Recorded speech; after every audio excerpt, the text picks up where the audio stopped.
The Japanese researcher and author of 2004's New York Times bestseller, The Hidden Messages in Water, Masaru Emoto, proved that words have power to influence everything in our world. In Susan Jeffers' book, we have come to see that the subconscious believes what it hears and not what is necessarily true. And this fact is not only in her book, but is something proved by the natural and the supernatural. Turning to the supernatural, the Bible, the holy book of old, has so many scriptures that buttresses this point. In Proverbs chapter 18 verse 21, words are seen to have power in this scripture.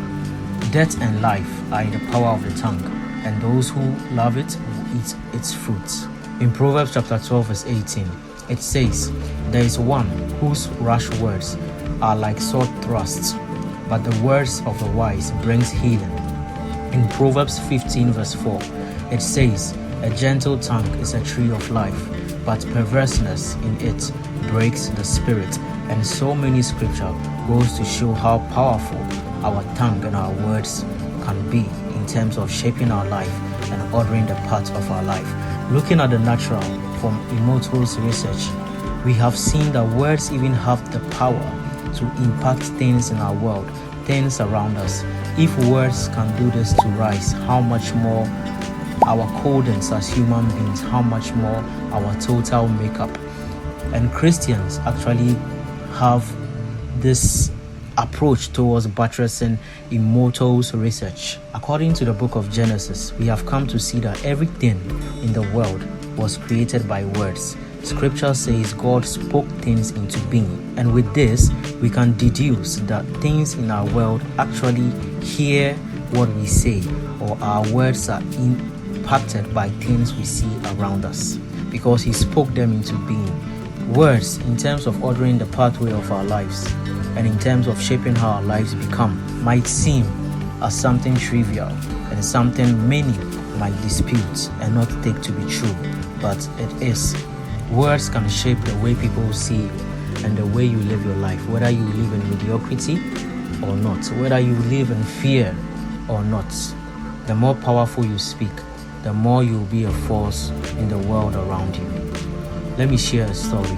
I had a new haircut yesterday, and in the barber shop, there was a lot of discussion going on because of an ongoing political debate which was being aired on TV.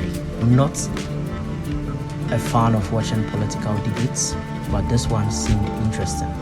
There was this political figure, a member of parliament, who was actually trying to prove a point, and due to his confidence and outspokenness, many feared to disagree with him, or many feared to start an argument with him.